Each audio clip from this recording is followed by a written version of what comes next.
E hoje, né, nesse nosso Manhã Total especial de sábado, estamos recebendo aqui nos estúdios da Rádio Lagoa Dourada o Requião pai e filho. Veio a família toda.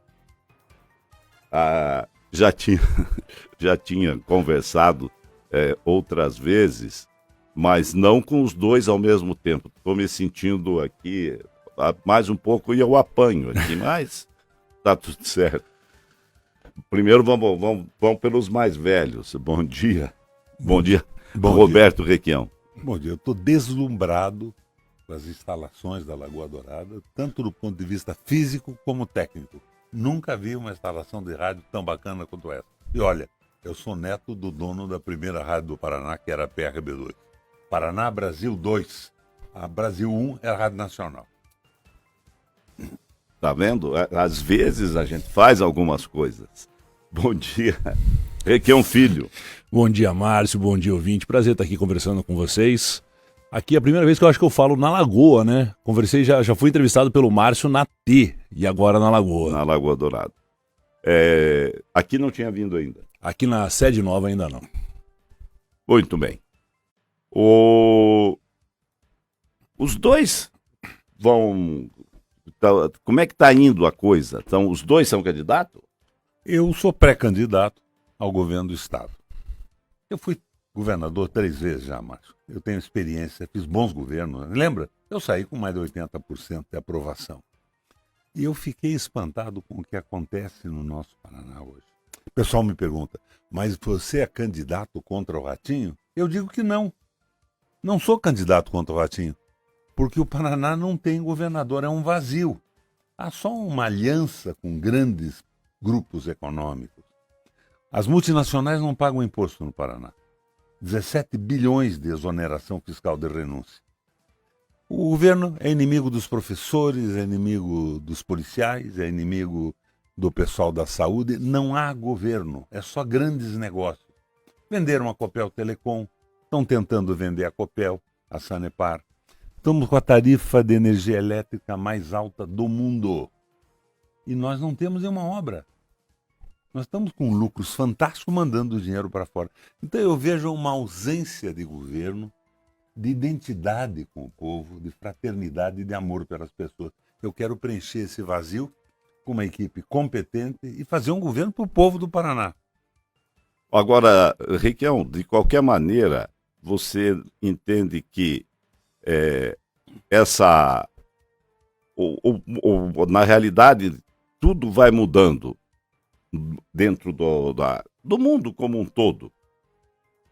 E que cada vez está ficando mais difícil de fazer mudanças muito bruscas para um lado para outro na administração. Eu fui um inovador, Márcio.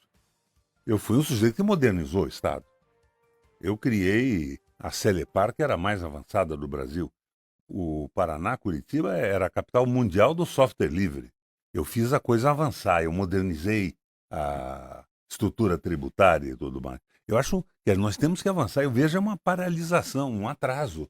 Só um governo servindo a poderosos. Eu fico espantado. Vou te dar um exemplo, Márcio, se você me permite. Quando eu terminei o meu governo, eu tinha como secretário do Litoral um cara maravilhoso, que era o Forte Neto. Na minha opinião, o melhor urbanista e arquiteto do Brasil. E nós íamos fazer um engordamento da Praia de Martins. O que é um engordamento?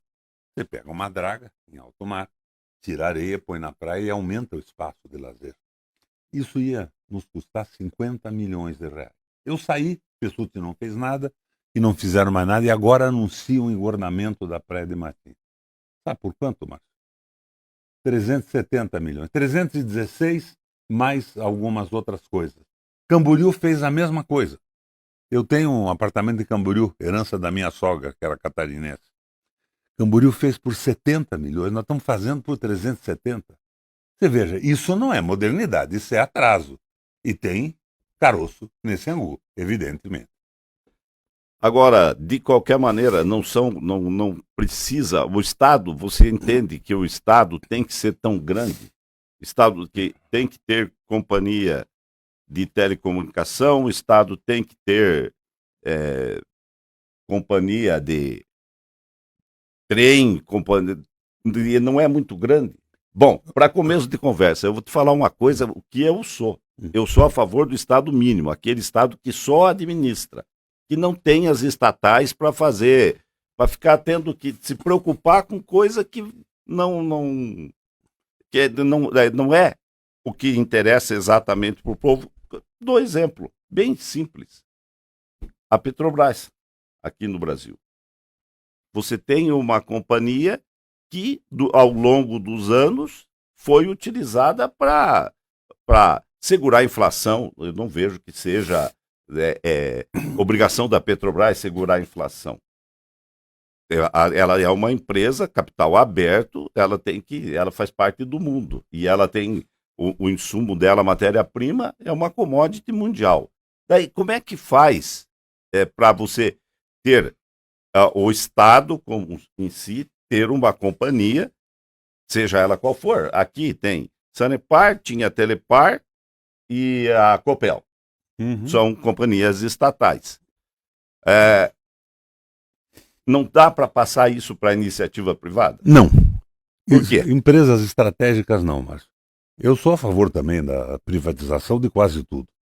Mas o que é estratégico não. Por exemplo, petróleo, falou Petrobras. 80% do petróleo do mundo são de empresas estatais, que utilizam o fantástico lucro do petróleo para sustentar a saúde, a educação, o nível de vida dos seus povos. Isso é fundamental. Mas já não se paga imposto? O imposto está sendo reduzido. Se veja não, agora reduziu, mas até agora eu nunca tinha visto. Mas veja bem, o imposto nunca foi grande. Eu fui governador. Peguei aquela crise de 2007, 2009. Eu congelei o preço da Copel, que foi o mais barato do Brasil por 8 anos. E mesmo assim, o monopólio do serviço dava tanto lucro que eu construí 3 usinas hidrelétricas. Hoje não. A Copel deu 5 bilhões e 100 milhões de lucro. Deu 8 bilhões e pouco, mas depois dos impostos dos juros, 5 bilhões e 100. Não fez nada, mas mandou todo esse dinheiro para fora para investidores estrangeiros. Não tem sentido. Porque a Copel é importante.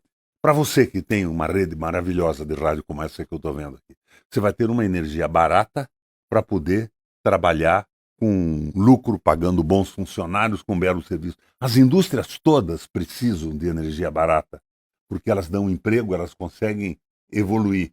Se a energia fosse privada, ela vai ser sempre mais cara possível, porque os sócios privados querem o maior lucro possível.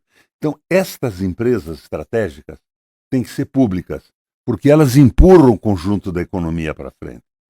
A Sanepar é a mesma coisa. Os militares é que fizeram a Sanepar estatal, se lembra?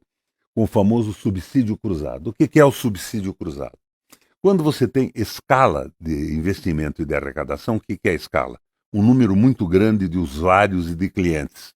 Então, você com um preço módico tem um lucro em função do número de pessoas. As grandes cidades dão um lucro que garantem a possibilidade da empresa que os militares fizeram estatal investir nas pequenas cidades garantindo saúde pública, saneamento e tudo mais. Agora, o resto tem que ser privado. Eu venho da iniciativa privada. Eu fui, em boa parte da minha vida, industrial, comerciante, e depois tive uma banca de advocacia nacional. Eu tenho o apreço pela iniciativa privada. Eu estive dos dois lados, da iniciativa pública e privada. Agora, a Petrobras está trabalhando com preços internacionais. O que uma empresa pública faz? Vou te dar um exemplo. Você sabe que eu tenho algumas críticas ao governo econômico da Venezuela. Mas lá, a Petrobras deles é pública. Você sabe com quantos reais você põe 50 litros de gasolina no seu tanque? Com R$8, que é o preço de 1 litro aqui. Então, isso faz com que a economia toda funcione. Mas eles estão quebrados, Requião. Mas não por isso. Eu estou dizendo o que é uma empresa pública ajudando. Eles estão saindo da quebradeira. E eu mesmo, na época que estive no Senado, fiz um projeto de economia para a Venezuela, mandei para lá, eles não deram bola. Eu me contrario com a direção da economia deles. Mas a coisa é exatamente assim. O petróleo nos dá um lucro fantástico. E nós entregamos a Petrobras já para a iniciativa privada. Vou te dar um exemplo. Você sabe quanto por cento da Petrobras está na Bolsa? Bolsa de Nova York e na Bolsa Brasileira? 63,6%. O Estado brasileiro só tem 30% da Petrobras. E daí eles inventaram essa paridade internacional. Para quê? Para favorecer importadores. Agora, se a gasolina fosse barata, o transporte era barato, os caminhoneiros estavam trabalhando bem e toda a economia do Brasil andava. Então, eu acho que Petrobras, Eletrobras e saneamento tem que ser público. Agora, é evidente que a iniciativa privada tem que tomar conta do resto, que não tem sentido essa estatização estúpida. Eu lembro que quando eu comecei a estudar isso, eu estudei muito economia, né? Fui governador 3 vezes, fui presidente do Parlamento Europeu Latino-Americano com sede em Bruxelas e fui presidente da seção brasileira do Parlatino e do Parlasul, Panamá e Montevidéu. Eu descobri que, por exemplo, o BNDES era dono de uma fábrica de roupas íntimas de mulher em Niterói, de sutiã. Não tem cabimento isso, estatizar um troço desse. Agora, estas empresas estratégicas ajudam a economia privada a funcionar. Porque se você coloca a Copel na mão de um grupo privado, ele vai tentar cobrar sempre o preço mais alto. E você sabe que o Rato fez isso? Eles fizeram uma modificação no Estatuto da Copel, que ela é obrigada a praticar sempre a tarifa mais alta. Isso é um roubo. O pessoal hoje, no fim do mês, Márcio, está tendo que decidir se paga a conta de água e luz ou põe comida na mesa da casa. Não tem sentido esse preço, principalmente porque o dinheiro não fica nem aqui. Esse dinheiro não vai servir, por exemplo, para fazer uma iniciativa como essa maravilha que você tem aqui, desta rádio que eu nunca vi, estrutura mais incrível. Ele vai para fora do Brasil, para lucro de investidores. Vai sustentar plano de aposentadoria de Chicago, de Nova York. Não tem sentido, nós estamos sendo roubados. Por exemplo, eu assumo com você aqui um compromisso. Sou pré-candidato, por enquanto. Vou ter que passar uma convenção de uma frente partidária. Se eu assumir o governo, eu passo a vassoura na Copel, na Sanepar. Tiro esta gente que rouba o povo para dar dinheiro para acionista e faço elas trabalharem novamente para a economia do Paraná. Por exemplo, você tem aqui uma tarifa privilegiada de energia. Não quer me perguntar quem criou isso no governo? Fui eu. Por quê? Porque eu queria que as rádios do Paraná toda funcionassem com um custo menor operacional. Não se inviabilizasse com preço estúpido de energia. Por isso, empresa pública. Agora, deixa eu te fazer uma pergunta. Você realmente, quando você foi governador, a Copel, ela criou, acho que 2 ou 3 usinas aqui no Rio Iguaçu. Sim. Mauá, Fundão e mais uma pequena PSH. Muito bem. A Copel tem outras usinas. Foz de Areia. Foz do Areia, a Salto Santiago, Sim. que agora não é da Copel mais, mas foram criadas aqui no Paraná. Muito bem. Mas depois, o Paraná faz parte do Brasil.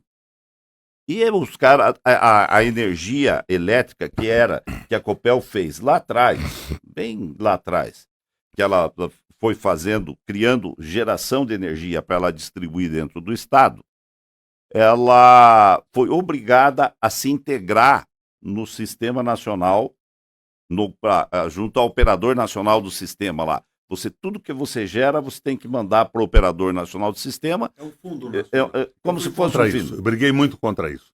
Quando a Dilma se elegeu, eu procurei aquele grupo de planejamento de governo dela e coloquei a hipótese de que o Paraná tinha que ficar fora do fundo. Por quê? Porque o governo do Paraná, com dinheiro público, meu, seu, dos nossos ouvintes, tinha montado uma estrutura de hidrelétrica simplesmente fantástica, era a melhor do Brasil. E se nós não tivéssemos que vender energia para o fundo, nós teríamos energia menos da metade do preço nacional. E eles me garantiram que dariam essa possibilidade. Depois, assumiram o governo e nos tiraram essa possibilidade. A Copel foi fundada pelo Bento Munhoz da Rocha. Você deve lembrar dele. Eu e você não somos meninos. Ele está me chamando de... O que é um filho? Por favor. Ele está me chamando de velho. Não, menino de experiente. Experiente. Diga, continua. Mas veja lá, o Bento Munhoz da Rocha fundou em 54 para oferecer energia para o Paraná inteiro a preço baixo. E eles estão transformando a Copel numa empresa privada. Você sabe o que eles disseram numa entrevista outro dia? A Copel é do mercado e dos acionistas. Ela tem que trabalhar com o maior preço possível. No momento de pandemia, de desemprego, de desespero da população, eu fiz o contrário, eu congelei a tarifa por 8 anos. E, com isto, o Paraná conseguiu crescer. As empresas se mantinham abertas. Uma empresa pública tem que ser assim. E eu ponho essa gente toda que está roubando o povo do Paraná na rua. Faço o que o Jânio Quadros fez. Passo a vassoura nisso. Você foi a favor ou contra, você era da situação ou contra o Michel Temer, quando o Michel Temer entrou lá no lugar da Dilma? Eu era amigo do Michel Temer. Não é mais? Mas agora nunca fui concordante com a política dele. São duas coisas diferentes, sabe? Aquela política da ponte para o futuro foi um crime contra o Brasil. Foi uma coisa rigorosamente absurda. E foi feita por um grupo de economistas que queriam o quê? Queriam entregar. Você fala em privatizar algumas empresas, mas não é privatizar, é entregar para os interesses geopolíticos norte-americanos. Entregar o petróleo, entregar a água, entregar a soberania, ferrar os trabalhadores. Márcio, eu fui advogado trabalhista. Eu sei os erros que a legislação do trabalho tinha. A gente tinha que corrigir. Mas eles não corrigiram, eles acabaram com os direitos. Escravização do povo. Diminui o salário, aumenta a carga horária. Acabaram com a aposentadoria. Alguém diria, aposentadoria é coisa de comunista? Não. A aposentadoria tripartite foi inventada pelo Bismarck na reunificação da Alemanha. O patrão, o Estado e o empregado. É uma garantia que o trabalhador... Eu e você já somos velhinhos, hein? Nós dois. Você é menino ainda perto de mim. Mas veja bem, enquanto nós somos moços, nós temos a energia, o nosso capital é a nossa força de trabalho. Se a gente fica mais velho, a força estiola diminui, nós ficamos sem ter como sobreviver. Os mais ricos têm os seus investimentos, rendimento de capital e das propriedades. Então, o que disse o Bismarck? Eu vou garantir que não haja uma revolução dos trabalhadores em grande quantidade mais velhos contra o Estado alemão que eu estou reunificando, garantindo que na velhice eles tenham a mesma dignidade da vida com uma aposentadoria tripartite. Estado, empregador e empregado. Acabaram com isso no Brasil. São coisas completamente erradas. E isso acaba no quê, Marcos? Nós acabamos, desse jeito, do ratinho aqui e do nosso amigo Bolsonaro. Você sabe que eu sou oficial da reserva do Exército Brasileiro, da Cavalaria. E sou campeão de tiro. Bolsonaro gostava muito de mim, mas eu nunca levei ele a sério. Nós vamos dividir o Paraná e o Brasil em duas classes sociais. Os que não comem e os que não dormem. Os que não comem porque não têm o que comer. E os que não dormem porque têm um medo desesperado dos que não comem. Não pode ser assim. Precisa de amor, de solidariedade. A linha é a do Papa Francisco. Nós precisamos acabar com esse desespero pelo poder, pelo dinheiro e ter uma sociedade mais equilibrada. O governo tem que ter amor pelo povo, identidade pelas pessoas, tem que ter fraternidade. Olha, eu fui governador 3 vezes. E o pessoal diz, o que o Reguião vai fazer? Eu fiz belos governos, você acha que eu vou fazer diferente hoje? Eu vou fazer melhor porque eu aprendi mais, porque eu sou inovador. Eu vou levantar tecnologicamente a estrutura do Estado do Paraná. Lembra naquela crise de 2007 e 2009 o que eu fiz? Eu congelei tarifa de água e de energia elétrica, tarifa social de água, os mais pobres não precisavam pagar para ter um chuveiro elétrico num dia frio, mas eu baixei o imposto das empresas. De 18% eu baixei para 2,5%. E microempresário, para poder funcionar, eu cobrei 0 de microempresário. E aumentei muito a arrecadação, porque as empresas começaram, mesmo com o imposto lá embaixo, a progredir, a aumentar em número. Eu sei governar. Eu posso corrigir os erros do Paraná. Eu acho que nós não temos governo. Agora, de qualquer maneira, você não entende que hoje, seja o Paraná está incluso dentro do Brasil e, obviamente, o Brasil está incluso no mundo. Não tem como. Eu não conheço, pelo menos, outro que tenha fora desse planeta aqui. E o mundo, ao longo do tempo, como você mesmo disse, nós já somos velhos, nós vimos uma integração dos mundos, ou dos mundos. do planeta como um todo. Ele fica todo entrelaçado hoje. Mais do que isso, nós acabamos vendo um monopólio do grande capital financeiro, daquilo que o Papa chama de capital vadio, capital que não investe numa fábrica, que não dá um emprego, que não produz tecnologia, que vive dos juros do rolo das bolsas. E é isso que está integrando. Agora, o que é que nós temos nesse momento, Márcio? A Rússia está brigando com os Estados Unidos pelo monopólio do mundo. A Rússia é um governo conservador e tão reacionário quanto o norte-americano. O tal do Putin é um horror. E a nossa Ucrânia, que fica no meio, é a bucha de canhão dessa disputa pelo domínio do comércio do mundo. Mas quebrou aquela história da globalização na mão de um grupo de capital financeiro acumulado. Está furando isso. Então o Brasil precisava ter um projeto próprio de desenvolvimento. O nosso ex-ministro das Relações Exteriores do Brasil, o Celso Amorim, era fantástico nisso. Um projeto de desenvolvimento. Daí, Márcio, nós vamos respeitar o interesse dos outros. A China tem interesse, os Estados Unidos tem interesse, o mercado comum europeu tem interesse, mas nós colocaríamos o nosso. Nós temos o interesse para melhorar a vida do nosso povo e nós seríamos respeitados. Então, há uma brecha extraordinária agora para a gente ter um espaço nessa dominação por parte do capital financeiro dos muito ricos do planeta, que estão contra o Papa, contra o cristianismo, contra o amor e a solidariedade, e nós nos afirmarmos como brasileiros. E eu fico orgulhoso. Eu cheguei aqui hoje, você viu que fiquei impressionado. Eu conheci a Rádio T, dei uma entrevista com você lá uma época atrás. De repente eu vejo essa maravilha, que isso aqui é Brasil, é iniciativa privada. Porreta o teu programa de crescimento aqui, lindo. Bom, vamos continuar aqui. Você acha que o presidente da República pode mexer no preço dos combustíveis? Isso que foi feito, que eu acho que foi feito do jeito certo. E você acabou de concordar, sem querer, você nem sabia que eu ia falar nisso, mas sem querer você concordou de que para você melhorar a situação de preços, você também deve colaborar com o imposto, porque o imposto do Brasil é muito alto. Os Estados Unidos, gostem ou não, é a maior economia do mundo, é uma economia que funciona muito bem e tem suas bolhas, como qualquer outra economia, mas lá o imposto normal dos Estados Unidos é 7%. Mas o imposto americano é muito maior que o nosso, que é o imposto sobre renda, que é fantástico. É fantasticamente maior que o imposto brasileiro. E lá os muito ricos é que pagam, os que ganham mais pagam. Aqui não, aqui mas nós a economia deles imposto. Funciona. Aqui nós estamos... Mas aqui cobram o imposto sobre o feijão. Márcio, vamos pensar com mais seriedade sobre isso. O Biden agora está colocando $1 trilhão para tentar renovar a economia americana que está falida. É investimento em emprego, investimento em tecnologia que parou. Os Estados Unidos está numa crise pesadíssima.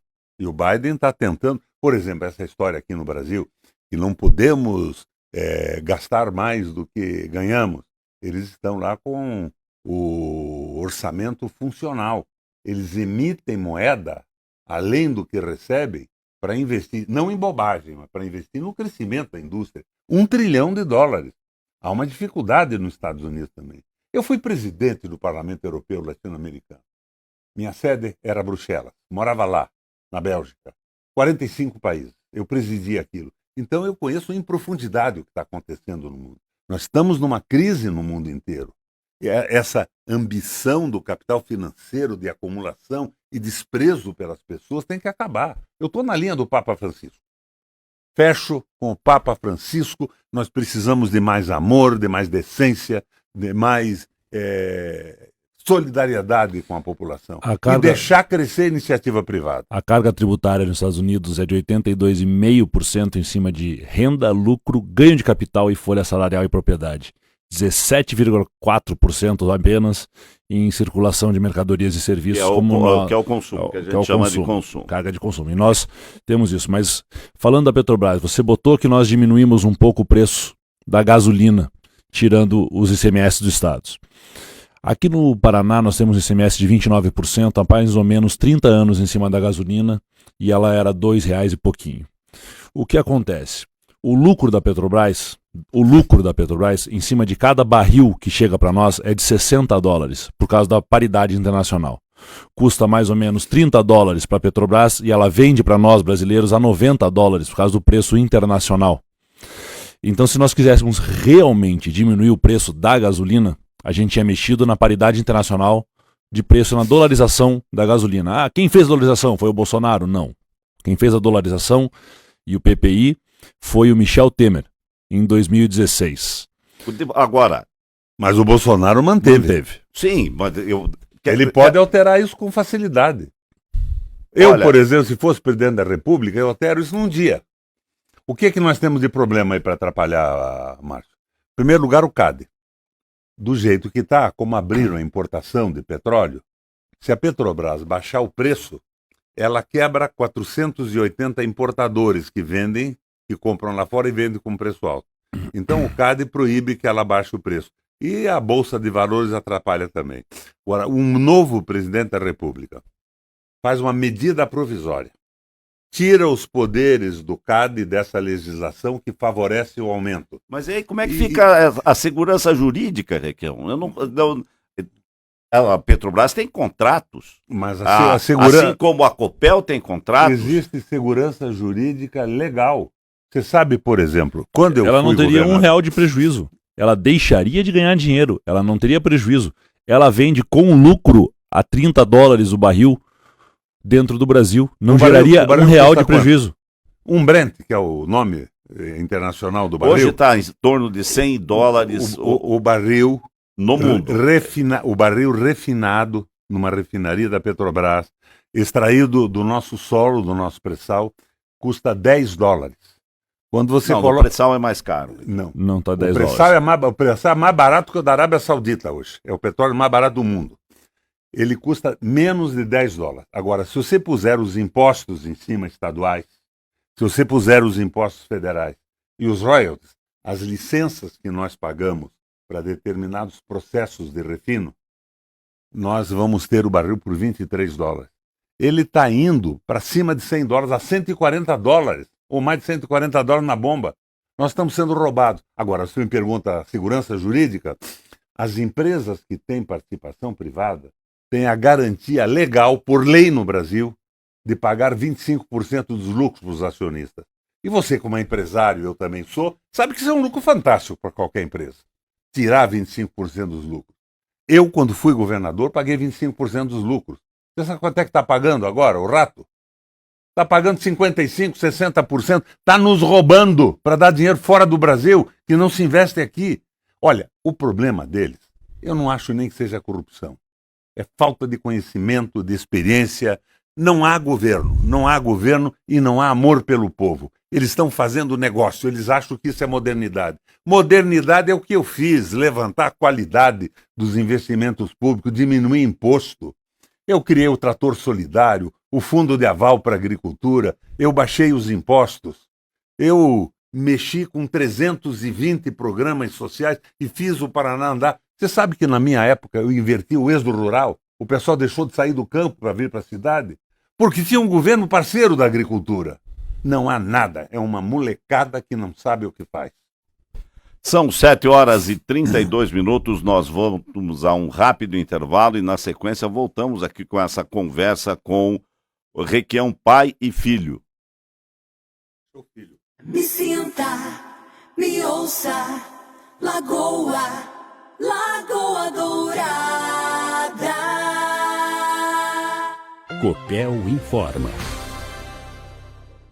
Atenção, ouvintes do município de Ponta Grossa. A Copel informa que vai ocorrer uma interrupção temporária no fornecimento de energia elétrica em Ponta Grossa, na Avenida José Carlos Gomes. A interrupção vai ser no dia 21 de julho, da 1h30 até as 5h30 da tarde. Repetindo, 21 de julho, da 1h30 até as 5h30 da tarde. O desligamento é necessário para realizar serviços na rede. Em caso de mau tempo, o serviço poderá ser cancelado. Copel, pura energia. Paraná. Governo do Estado. Os selinhos voltaram no Mufato. Tem ainda mais pra você. Tem potes de vidro de marca suíça, tem bomba de sucção para fechamento a vácuo. A cada R$20 você recebe um selo de desconto. Tomate quilo, maçã 850 gramas, R$ 3,97. Linguiça suína, R$ 12,97 o quilo. Contra filé, R$ 35,87 o quilo. Arroz Butuí, Clube Fato, R$ 15,48. Café Melita, R$ 16,49. Brahma 350ml, Clube Fato, 24 unidades mais R$1. Leve um carvão Brasa Grill. Beba com moderação. Selinhos de descontos incríveis Super Mufato. Garanta os seus. Lagoa Dourada. Você já conhece o Espaço Café do Supermercado Vitor? Um espaço aconchegante e acolhedor, com muitas opções deliciosas de doces, bolos, salgados, lanches e as nossas famosas sopas, que também são servidas no almoço. Então, já sabe, visite o Espaço Café do Supermercado Vitor e experimente um mundo de sabores. Ser feliz é estar aqui, Vitor Supermercado. Aqui só se ouve barulho de música boa. Você está na Lagoa Dourada, Lagoa Dourada, Lagoa FM, Lagoa Dourada. Você está na melhor, Lagoa Dourada. Bom dia. São 7h35 e nós voltamos aqui com esse bate-papo nessa manhã de sábado com o Requião, pai e o filho. Deixa eu perguntar pro filho aqui, desde quando tá na política? Desde que vendo o pai? Daí a tua pergunta... Ou ele briga com você também e não... Quem é o Requião filho? É o filho do Requião ou...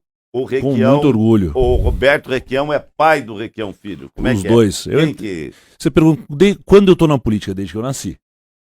Desde que eu nasci eu acompanho meu pai fazendo as coisas dele. Mas eu entrei na política, Marcos, com 35 anos de idade, como pré-candidato. Eu fui morar em Brasília, eu abri um escritório de advocacia, eu toquei a minha vida, eu me formei, eu fiz pós-graduação. E aí com 35 anos de idade, eu vim fazer política partidária aqui, no MDB, então, e daí saí para deputado estadual. Ao contrário de alguns aí que com 20 e poucos anos o pai estava bancando campanha com muito dinheiro para eleger vereador, para eleger deputado estadual e depois governador do estado, eu fui fazer a minha vida e depois entrei na política. Agora, entrei na política como filho do Requião. Você não tem a menor dúvida disso, que minha primeira eleição foi por causa disso. A minha segunda eleição tem um peso muito grande, o nome do Requião, mas eu faço o meu trabalho, eu tô lá na Assembleia há 2 mandatos, sempre de oposição, nunca fiquei puxando o saco de governador e tenho feito um bom trabalho. Alberto. É que você não era deputado ao tempo que enquanto o Requião foi governador, enquanto o Requião foi, eu nunca entrei. Eu nunca me coloquei em nenhum cargo de política como filho do governador. Seria muito mais fácil, diga-se de passagem, mas a gente não fez isso.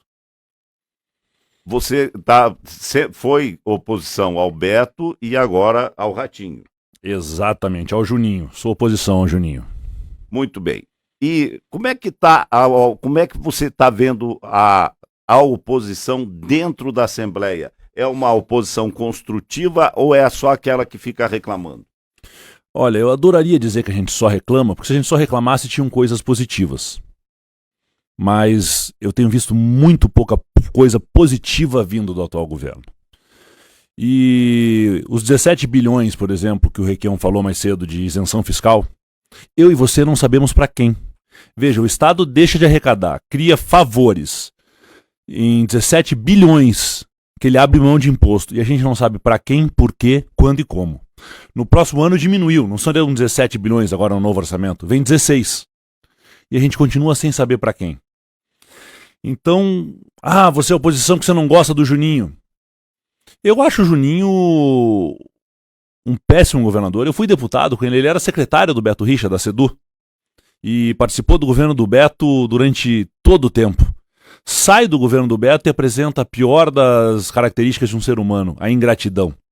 Agora ele xinga o Beto, fala mal, finge que não participou do governo. Então, antes de tudo, ele é um ingrato. Depois, naquela crise do final do governo Beto, ali, quando ele estava se colocando, ele, a Cida, como pré-candidatos, e a gente estava votando a database, tinham projetos bem polêmicos a serem votados, a cada votação que tinha, polêmica, ele fingia que atendia o telefone e saía do plenário para não votar. E o cara se elegeu governador. Então, como é que um cara, que uma pessoa que quer ser governador de estado, não tem coragem de tomar decisões polêmicas? Ser governador é tomar decisões todos os dias. E elas vão agradar e desagradar alguém sempre, seja quem for. Nem Jesus agradou todo mundo, não vai ser o governador do Paraná. Mataram ele, né?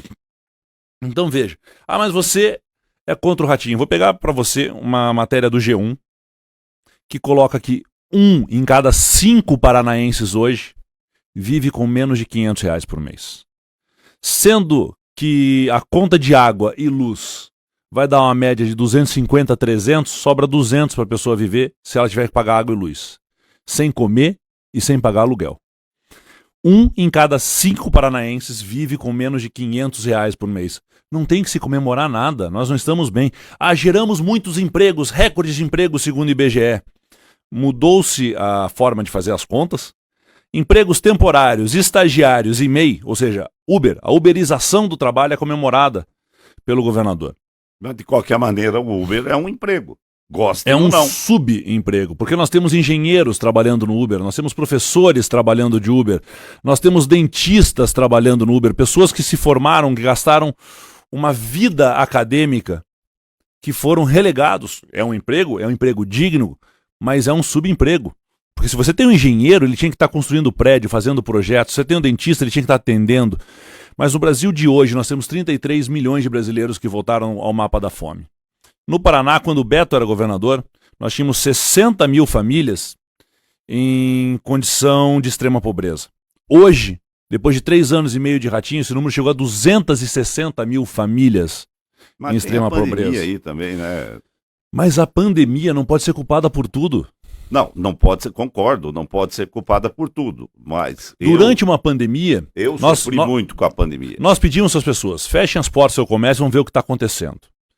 Qualquer governo sério no momento desse tinha baixado imposto, tinha baixado as tarifas de água e luz, porque as empresas não precisariam dar lucro durante uma pandemia, as empresas privadas deveriam estar de portas lucro abertas. Legal, 25%. E elas não poderiam dar prejuízo, mas não precisavam dar super lucro. A Copel, em cima do mesmo consumo de energia, em quase 40% durante a pandemia. Mas aumentou a Sanepar, por causa do imposto que está lá. Não foi imposto, foi aumento de tarifa. A Sanepar, distribuindo menos água, aumentou o seu lucro durante a pandemia, porque aumentou tarifas, o imposto era o mesmo. As empresas optaram por aumentar tarifas, Copel e Sanepar, empresas paranaenses, optaram por aumentar o seu lucro, aumentar a tarifa em cima de uma população que estava sofrendo uma pandemia e uma crise econômica. A escolha do governador e dos seus indicados foi dar lucro para acionistas e prejudicar quem? Prejudicar o seu João, que tem uma padaria aqui em Ponta Grossa, prejudicar o bar do Tito, que continuou pagando água, luz e seus empregados. E depois da pandemia, quem ficou devendo a Sanepar falou, vamos renegociar as dívidas. Paga 80% de entrada. Como assim isso não é renegociação de dívida? Então, eu não gosto do Ratinho, porque o Ratinho não gosta de gente. Agora, de qualquer maneira, vou perguntar aqui para o senador Requião. Pode ser chamado de senador, de governador, porque você já foi tudo isso mesmo. Debatismo, sou o Roberto Requião. Roberto Requião. Teve algumas coisas que você, nessa sua vida política, fez pela cidade de Ponta Grossa. Bom, o último é o Hospital Regional, que inclusive leva o nome do seu pai. Esse hospital durante a pandemia foi extremamente importante para a região, porque você pode ser a favor ou contra, mas aquilo que acontece tem que ser dito. O hospital realmente, através da universidade, cuidou bem, soube como tinha levar. Estrutura para isso e foi bem fazer. administrado. Agora veja bem, eu fiz 42 hospitais no Paraná. 13 como esse aqui, enormes e novos. Outros eu ampliei. Ampliei como? Eu peguei em Londrina, por exemplo, um ambulatório da Zona Norte, da Zona Sul, e transformei num mega hospital da Zona Norte e da Zona Sul. Criei o Hospital de Queimados, que é o primeiro hospital, depois do de Porto Alegre, do sul do Brasil. Eu fiz 42 hospitais. Agora, o que o Beto, o que o Rato fez agora?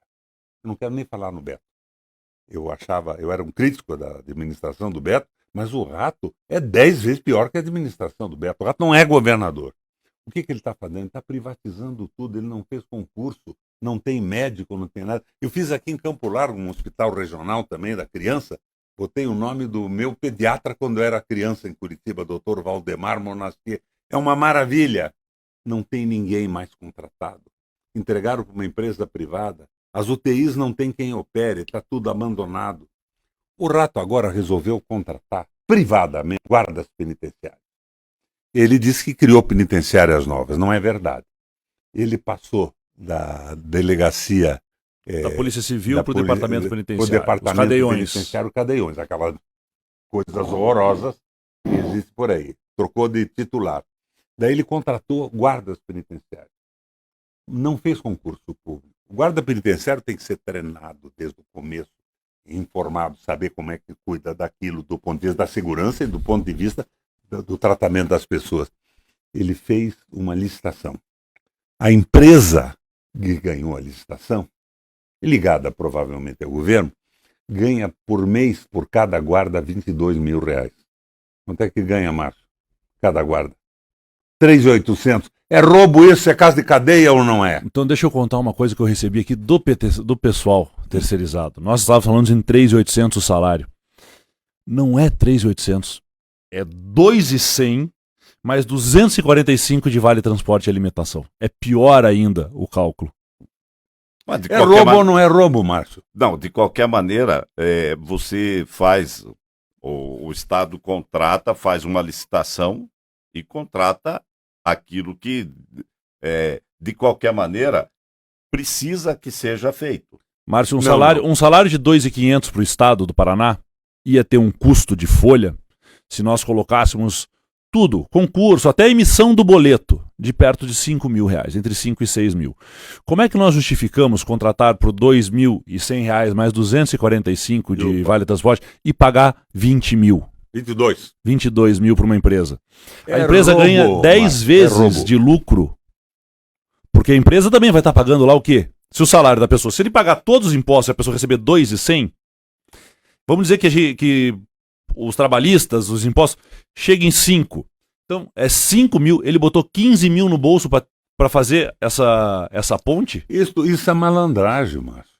Márcio, eu tenho certeza que depois desse papo gostoso que nós estamos tendo aqui, você vai coordenar minha campanha em Ponta Grossa. Eu tenho certeza, Márcio, que você e eu conheço vários dos seus assalariados, dos seus PJs, a Rede T me recebe muito bem no estado inteiro. E eu sei como você trabalha, eu sei como você trata o pessoal. Você contrataria, você empresário, o Márcio, não agora o nosso amigo, mas você, que começou acertando antena e montou o que você montou hoje. Faria sentido para o Márcio Martins, para o Hitcliffe, contratar esse rapaz que está na mesa de som aqui por R$15 mil para eu pagar para ele 3? Não, mas aí é uma... de qualquer maneira... Roubo, é patifaria. E se não for roubo, é uma burrice. É como a história da engorda da praia. Como é que Camboriú fez por 70 milhões? No mês passado terminou. E nós estamos fazendo por 316 mais obras extras de 370 milhões. E outra coisa, Márcio, não é uma empresa. Aquilo quem faz é uma draga belga. É um naviozinho draga que vai, puxa areia, joga. Você sabe que eles puseram 8 ou 10 empresas associadas? Isso chama-se Rachide. Cada um leva uma parte, mas não vai fazer nada. É uma vergonha isso. O Márcio quis dizer que quando está faltando gente, a gente fazer contratações emergenciais. Então para isso existe o processo simplificado, o PSS. O PSS serve, o processo simplificado de seleção, serve para contratar merendeira, para contratar guarda, para contratar motorista, qualquer coisa. É um concurso onde o Estado não precisa contratar um terceirizado para isso. Então a escolha do governador, se não for por má fé, é por incapacidade ou burrice. Porque escolher a terceirização dentro do Estado, podendo fazer um PSS pagando bem, mas um custo menor. Veja bem como é que aqui pagando bem e gastando menos. Aqui muda a visão. Eu estou passando a minha visão aqui. Eu sou a favor do Estado mínimo. É Márcio que está falando aqui. Mas eu acho que o Estado tem que cuidar, seja ele federal, municipal, estadual, tem que cuidar das questões básicas da população. Básicas. Mas ele tem que ser pequeno, ele não tem que ficar se preocupando, porque isso, quando o Estado fica muito grande, ele fica muito pesado. A eficiência do Estado não é boa. Então, não adianta. Então nós estamos falando do Estado necessário, porque você acabou de elogiar aqui o SUS, o Hospital Regional Público. Sem o SUS, sem o Hospital Público, o Brasil não tinha sobrevivido à pandemia. O Estado mínimo não tem saúde pública. O Estado mínimo não tem ensino público. O Estado mínimo não tem força de segurança, tem força de repressão. Então, a gente fala em Estado mínimo, e eu vejo alguns empresários falarem nisso. Eu sou contra o Estado, eu quero Estado mínimo, mas eu vou abrir uma empresa lá em Ponta Grossa. A prefeita que não faz asfalto tem que me dar. O terreno tem que me dar a estrutura, o Estado tem que me dar a luz, tem que me dar... Então eu acho engraçado, porque geralmente quem pede o Estado mínimo é mínimo para os outros. Porque o grande empresário, quando ele vai abrir, o cara da Ambev, mas aí que ele é a favor do Estado mínimo, mas para ele vir para o Brasil, ele pediu 4 bilhões, para ele ficar aqui em Ponta Grossa, foram 4 bilhões ou mais de isenção fiscal. E não paga imposto. Não paga imposto, pediu o terreno, pediu a estrutura, tiveram que fazer inclusive o acesso da empresa dele. Quer dizer, ele é a favor do Estado mínimo quando ele está falando do filho do agricultor ter uma escola pública de qualidade. Ele é a favor do Estado mínimo quando ele está falando que ele não quer que a saúde pública atenda o pobre. Mas quando ele quer fazer uma empresa, ele quer que o Estado seja o máximo possível para dar a ele todas as benesses. Então o Estado tem que ser necessário, nem mínimo, nem exagerado. É o Estado que garante às pessoas saúde, educação e segurança. Agora, de qualquer maneira, a diferença entre se estar no governo e estar do outro lado, ser oposição, é muito grande. Na minha opinião, é muito mais fácil ser oposição do que ser governo. Vamos lá, então. Aí eu chego aqui em Ponta Grossa, eu vou na rádio. Qual é a primeira pergunta que um radialista faz para um deputado? O que você trouxe para a cidade? Oposição não traz nada. Eu não trago um copo de água da Sanepar porque eles não me entregam.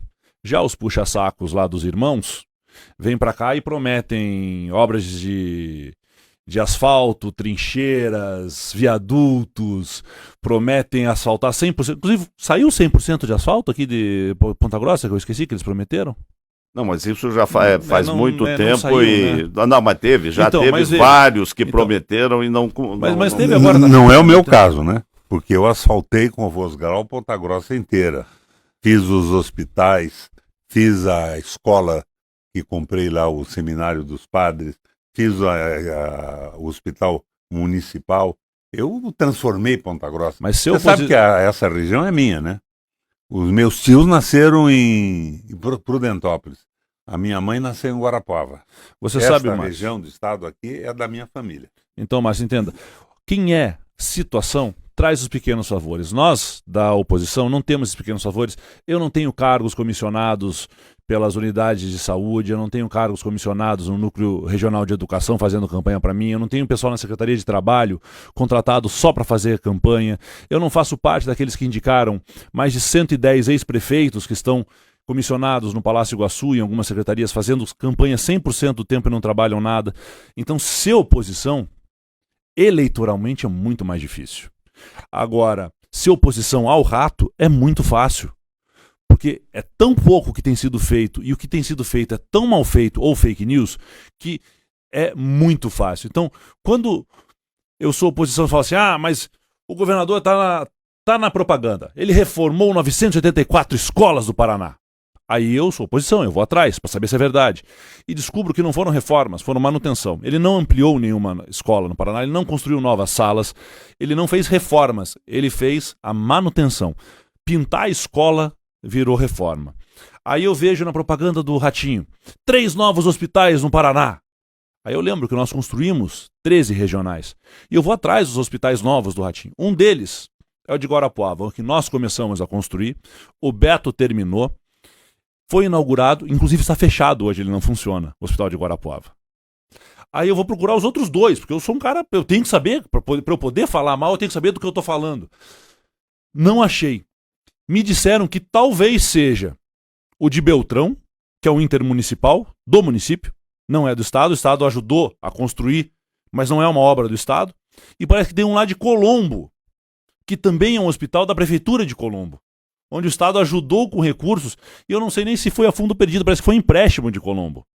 Então, é fácil ser oposição porque a gente desmonta. Aí eu vejo o Ratinho, conseguimos a Estrada da Boiadeira, uma estrada que há 60 anos o Paraná espera, uma conquista do governo do Estado do Paraná. Eu sou chato, eu vou lá procurar, eu procuro no orçamento, e não achei R$1 do Estado na Estrada da Boiadeira. Aí eu vou ver, Governo Federal, Itaipu. Aí ele vai e inaugura aqui a nova ponte Brasil-Paraguai, uma conquista nossa. Eu fui atrás, eu falei, quanto que nós gastamos? A ponte deve ter sido uma fortuna, né? E eu vou lá atrás, e vou atrás da ponte. Itaipu.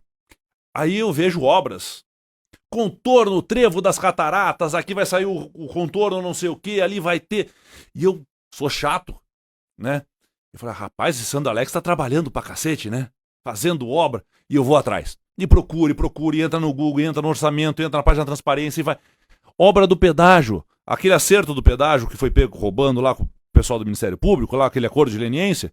Obras do governo do Estado, sem R$1 do governo do Estado. Como é que é essa obra do governo do Estado? Então é muito fácil ser oposição. O pedágio é o pior de tudo, né?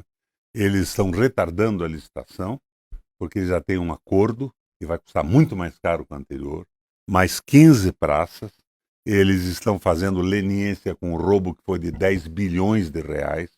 Fizeram um acordo por 1 bilhão, mas não processam os caras. O pessoal da agência reguladora não foi para a cadeia, que admitiu o aumento de preço sem existir duplicações de viadutos. O pessoal do DR continua solto, embora o Ministério Público, o Tribunal de Contas da União já tenha dito que foi o maior roubo da história do Brasil. Querem mais 15 para fazer um roubo. Eu digo para você, por que eu sou pré-candidato ao governo do Estado? Eu acabo com essa patifaria. Eu briguei contra isso há 25 agora, anos. Me desculpe, agora nós vamos brigar aqui. Você já ganhou o governo do Estado uma vez com o pedágio baixa ou acaba, não acabou e nem baixou. E por que não acabou e não baixou? Quer saber por quê? Mas você ganhou a eleição. 42 vezes eu recusei o aumento. Daí, os concessionários iam para a Justiça. O Ministério Público do Paraná e o Ministério Público Federal do Deltan Dallagnol, que hoje dizem que isso tudo é um roubo, davam um parecer favorável ao aumento. Daí ia, Márcio, para um juiz singular. Você sabe o que é juiz singular? O monocrático, o que julga sozinho. Ele dava uma liminar determinando o aumento e guardava na gaveta. Nunca ia para a turma ou para o grupo. E eu continuava dizendo não, eles pediam outro aumento. Foi um acerto de pessoas das instituições. Eu não consegui apoio do judiciário. Agora, hoje, todos eles dizem, inclusive o judiciário, o Ministério Público, foi o maior roubo da história do Brasil. Mas quando eu falava, eu falei sozinho. O Estado era roubado e eu não podia fazer nada. Hoje eu preciso do quê? Um presidente da República que jogue comigo, eu acabo com esse troço. Porque não foi o rato que acabou o pedágio, acabou o prazo da concorrência. E ele queria renovar com os mesmos ladrões. Por que ele não renovou? Porque simplesmente a Assembleia Legislativa e a Câmara Federal proibiram renovação de contrato. O Paraná foi roubado de uma forma espetacular. E não tem ninguém... Por que o rato, se não é ele o responsável, por que ele não mandou prender o pessoal do DR que autorizou o aumento contra a obra que não foi construída? Por que a agência reguladora continua a mesma? É uma patifaria completa. Eu tenho certeza, Márcio, que você acaba coordenando a minha campanha aqui, apesar das suas opiniões. Vai ser meu secretário de comunicação. Não sou, aliás, não sou nem filiado a partido político, para começo de história. para deixar bem claro aqui. Bom, de qualquer maneira, obrigado por terem vindo aqui. É que o nosso horário já se foi. Ó, 1 hora falando aqui. Mamma. 1 hora falando aqui. De qualquer maneira, eu queria agradecer tanto ao Requião, que tem uma história, gostem ou não, sejam a favor ou contra a questão política, mas tem uma história, construiu uma história no Estado. E ao Requião Filho também, que vai continuar seguindo os caminhos do pai. Se vocês permitirem, a gente continua. Porque eu não conheço um piá que jogue no campinho de várzea que não queira jogar na seleção. Muito bem. São 7h59. Obrigado aos dois. Eles quase me bateram aqui, ficou um de cada lado. Olha, vou te falar uma coisa. Eles vieram em bando hoje aqui. Os Requião vieram em bando hoje aqui pra... e eu não tô... A rádio não é do Marcelo Almeida, tá? Viu, Márcio? A gente Márcio, você foi falar lá... que bom que você tá aqui na minha Márcio, frente. nós andamos em bando. Em bando quem anda é o pessoal do Ratinho. Nós andamos em caravana. Eles andam lá, é bando, é corja, é Márcio, outro tipo. Nosso negócio é uma caravana. brincadeira com o pessoal, porque o Marcelo, que é um sujeito riquíssimo do pai, ele trabalha na sua rádio em Curitiba, que, aliás, é uma maravilha também de instalação, moderníssima e tudo. E o Marcelo é muito meu amigo. Eu fiz a piada e trouxeram para você, não se incomode com isso. Agora, o que eu acho sensacional? Você tem alguns pensamentos que não se coadunam comigo. Eu acho que mudou, vai ser o nosso coordenador aqui a partir de agora. Vamos converter o Márcio, vamos exorcizar ele. O Rato botou 161 milhões no orçamento para propaganda. Você abriu essa rádio aqui e batemos um papo, trocamos ideias, um troço porreta democrático e extremamente valioso na minha visão. Marcam comigo uma entrevista às 5 horas da tarde. 5 horas da tarde eu estou pronto, mas 4h30 eles já me ligaram. Olha, teve um problema técnico aqui, nós não vamos poder pôr no ar. É a Secretaria de Comunicação pressionando. Você sabe quantas outorgas de antena o Rato tem no Paraná? 104. Não é assim. Não. Pera aí. Se nós for começar desse 35 setor, rádios. Eu sei. Não. Não é assim. Não é assim. São os números oficiais. Não é. Os documentos oficiais. Vamos lá. Vamos falar de comunicação, eu entendo. Faço um parêntese aqui. De comunicação eu entendo. O Ratão é um baita comunicador, sempre foi meu amigo. E vou te contar aqui um segredo que eu devia contar depois de terminar o programa. Eu tenho um Jeep 1951. Há muitos anos, há mais de 20 anos. Sabe quem é que me deu esse Jeep? O Ratão. Não, é o seguinte, só para explicar aqui. Realmente, a Massa, que é a rede de rádios da família Massa lá, do Ratão. Do Ratão, que é... Ela, baita comunicador. Muito bom. Se fez por si mesmo. De qualquer maneira, ela é uma rede que tem muitas afiliadas, que são como se fosse um franchise. Eu sei bem como é que é. É isso mesmo. Mas tem 35 propriedades e 104 outorgas de antena em que ele tem uma parte da programação. Não, na realidade ele gera um conteúdo, né? Ele gera um conteúdo e tem várias antenas que são de outras pessoas e que utilizam isso para fazer essa transmissão. Você sabe qual é o meu máximo prazer de estar aqui com você? Você tem a maior rede do Estado. Nós estamos batendo um papo e discutindo abertamente aqui. Eu não sou dono da verdade. Eu tenho razão, posso estar errado em algumas coisas, mas eu faço por amor à população e eu quero dar um sentido à minha vida. Eu podia estar parado, mas eu quero tudo que eu aprendi, economia e administração, no Brasil, no Paraná e no mundo, eu quero utilizar para melhorar a vida das pessoas. Eu acho que isso é absolutamente fundamental. Quando que você vai deixar para ele? Há 15 anos que eu não dou entrevista numa televisão do Paraná. Porque quando eu assumi a primeira vez, você me cortou. Procuraram. Eu nem devia entrevistar aqui. Se eu fosse um cara que vivesse só da mídia, do Estado, do governo como um todo, primeiro que não tinha a estrutura que tem. Vamos começar. Se ela é assim, é por causa da iniciativa privada. Ela teve. O que eu tive sempre, e que realmente você tem razão quando se fala, do convênio Aerp-Copel, que foi, inclusive, Eu eu que fiz. estava lá, eu estava junto no dia da assinatura. A Aerp é a Associação Paranaense das Emissoras de Rádio e Televisão, que engloba todo mundo, todas as rádios, e daí esse convênio vem ao longo de anos, realmente foi feito lá atrás, acho que no seu primeiro governo. Para democratizar a comunicação. Muito bem. Agora, a Rádio T e a Lagoa Dourada também. Aliás, você sabe que eu tenho uma história para contar aqui, que nós estamos falando na rádio, que foi meu primeiro emprego. Eu consegui comprar meu primeiro emprego depois Qual foi? a radiodifusora. Essa que chama Lagoa Dourada, na realidade, se você for ver lá na documentação, ela chama Radiodifusora de Ponta Grossa Limitada. Eu comecei a trabalhar nela com menos de 18 anos, que naquele tempo eu queria, né? Fui operador de som, que nem ele. Comecei ali. E depois Deus quis que eu pudesse comprar o meu primeiro emprego. E hoje eu faço programa no meu primeiro emprego, com um nome diferente, que na realidade fui eu que criei lá em 1980. E aí e faço porque primeiro que eu não sou locutor, eu não sou apresentador, eu não sei fazer direito a essas coisas, mas faço porque me sinto bem. E faço porque aqui tanto na T como na Lagoa Dourada fala todo mundo. Eu entendo que o veículo rádio, ele tem que ser rádio e televisão, mas eu só tenho rádio. Tem internet hoje, né? Sim, tem. Não, a internet tem, a gente tá com imagem lá, é só você olhar lá. Telão maravilhoso. Eu entendo que ele tem que ser transparente. Fala o que quiser. E quem está do outro lado que tira a conclusão. Claro.